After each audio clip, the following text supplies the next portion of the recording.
Melissa, thanks for being here. Good morning. How are you? Oh, what a pleasure. I'm very good and happy to be here. It's so great that you came in here and that you are a sports fan. And I know this because you and I were just discussing all the different national anthems that you have done.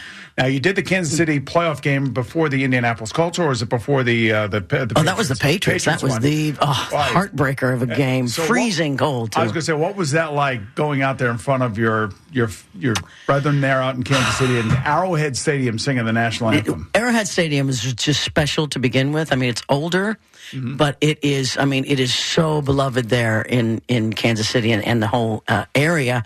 And just, the national anthem, to begin with, you go out there. If you mess up the national anthem, I mean, that never leaves you. It will follow you forever. So there's a certain nervousness.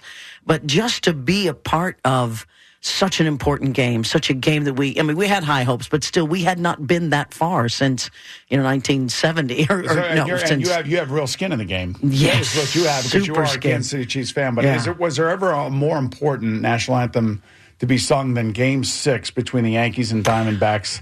And 2001. 2001 and what that felt like. Yeah, it was in October, it was just after 9/11, and it was in Phoenix, and just the way the whole country felt, and every time you would sing the national anthem and sort of the pain we were going through and the healing we were trying to accomplish, and then then being in Phoenix with the Diamondbacks, who had never, been that far before. It was beautiful. And actually, Senator McCain, I remember seeing him in the bleachers at that time, and he gave me a wink and a nod, and it was that was a beautiful, beautiful time. And the next day, the next night, I was playing there right next to the stadium.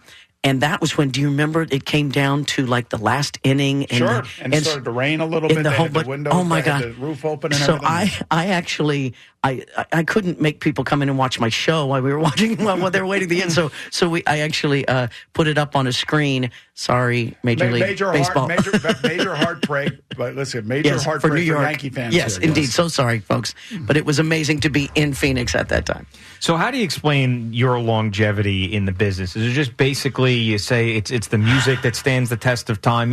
I mean, I've been listening to your stuff for decades now, and it's funny. Yesterday, I say to my wife, I say, all right, we're having an unorthodox non-sports guest on tomorrow. I said, you can ask me 2 questions to figure out who it is. So she goes, all right, what genre? I say music.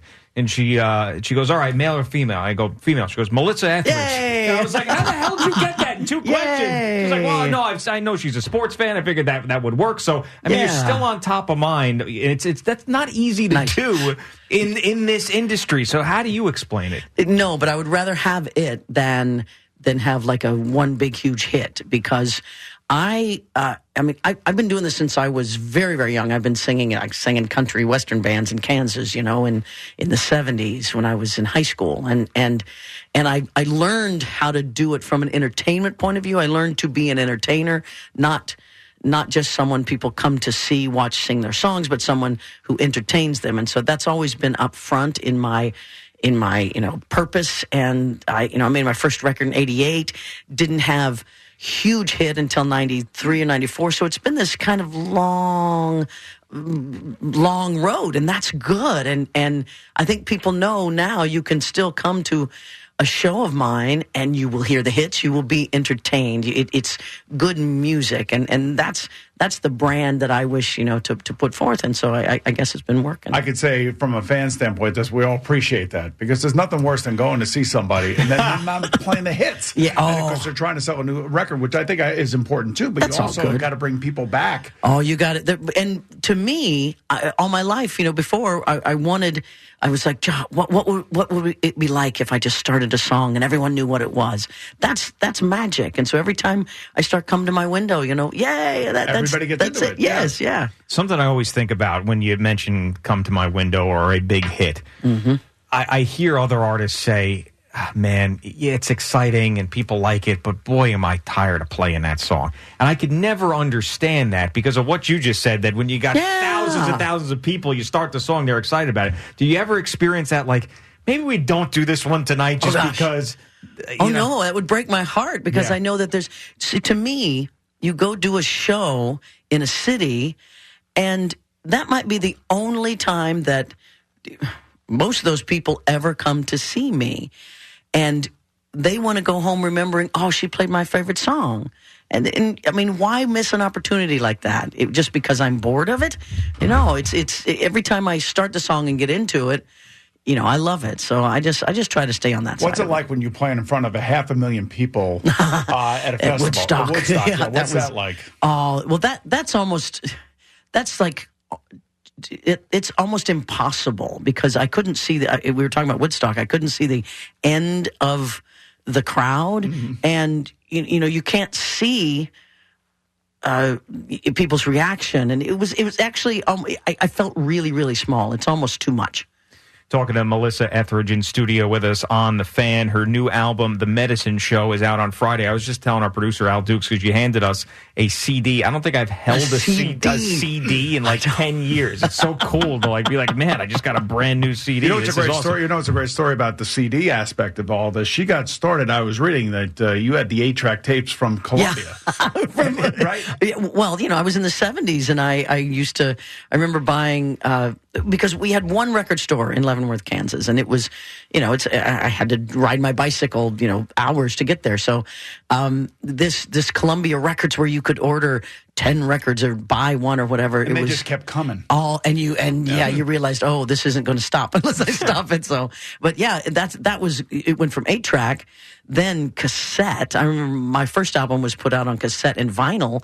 And then by the end of the cycle of my first album, CDs were out, and then it was all changed. And now, what is it? It's just right now we're back to vinyl, but we're also back to vinyl. Vinyl's coming now. back. Yes. I know. I'm selling a lot of vinyl. It's cool. I dig that. So what's the process with this new album as opposed to earlier in your career? Is it harder or easier to find that creativity and the voice that you want when you put out something like this? Oh, I think it's easier because I'm more confident. You get in your 50s and you're like, I'm not going to sweat the small stuff anymore, I hear you. You hear me. And it's like, no, I'm just going to, I have had enough experience where I realize when I do what I love, when I do what excites me and what I feel, I'm speaking for myself and I'm playing rock and roll and this is fun. That's when the fans love me. That's what they want. I mean, I can try to get I've gone off and done different things, and that's all fun to do, but it's so good to come back to songs and songwriting and just present it and go into the studio and play with a live band, put it down. That's what I do. I think about one of your more memorable performances was the Grammys in 2005. Oh, yeah. And you came out on stage, you were bald. I was bald. And you just fought through breast cancer. Yeah. And you were out there and you were just showing everybody that you can overcome this. And I remember the response that you were getting from the people in the audience and the standing ovation. It just seemed like it was going on and on and on.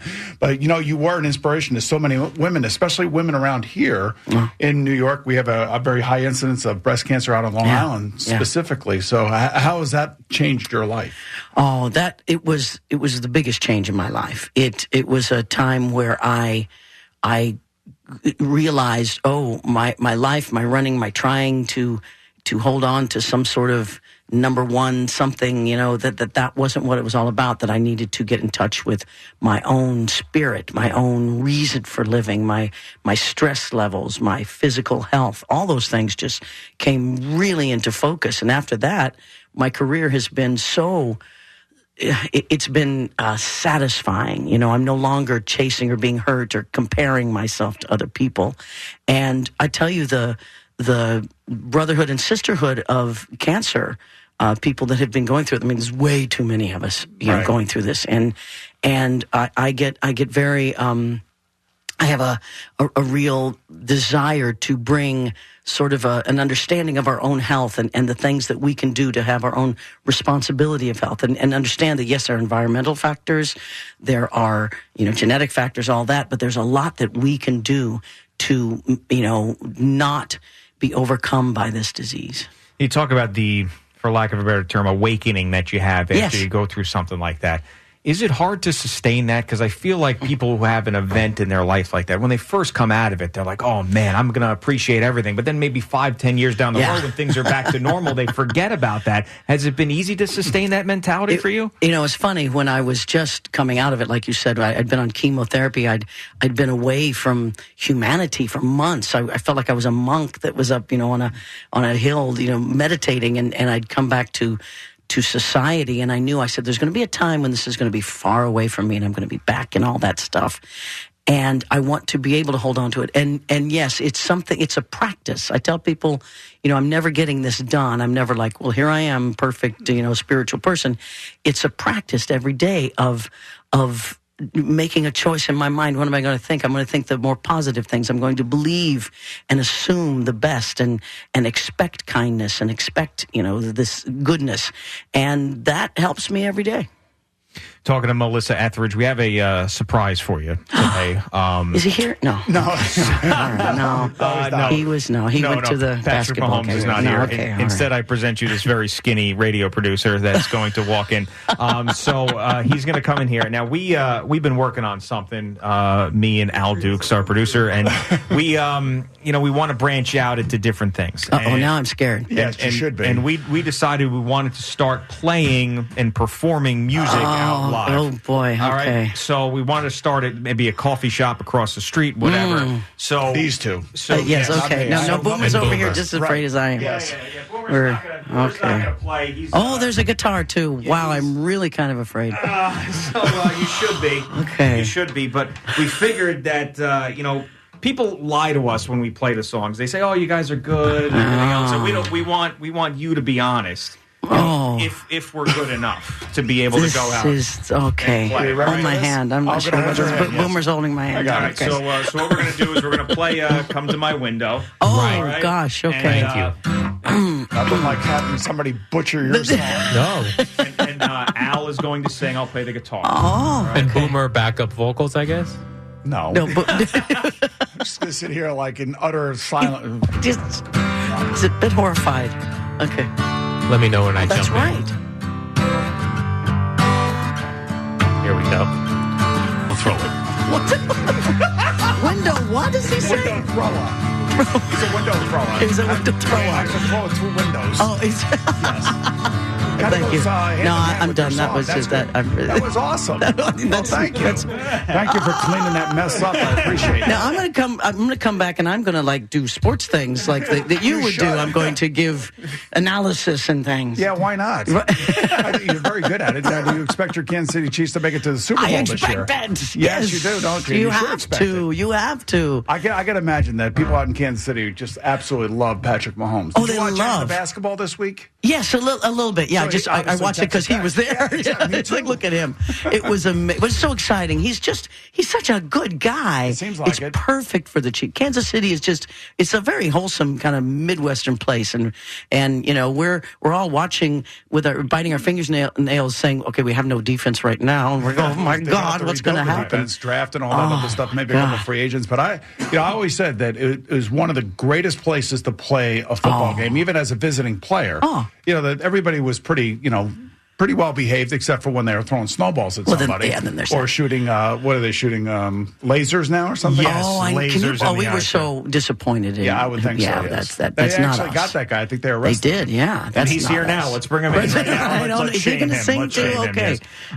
So once again, the Medicine Show is out, and it's this Friday. Actually, it's this Friday. So a couple of days. iTunes, Apple Music, Amazon, and Spotify. I'm assuming you don't think that we have a future, Al and me, playing live anywhere. Don't quit your day job. Oh, okay. Just saying. Al almost got fired yesterday, so this is why.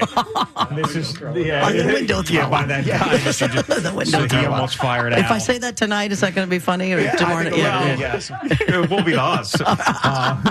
It was great having you here. It really was a pleasure. My pleasure. That was a thrill to be able to play the guitar while you were singing. So it was a very, very cool moment. And best of luck with the new album, and I know it'll do great. Thank you so much. Go Chiefs. Yes, I like it. All right.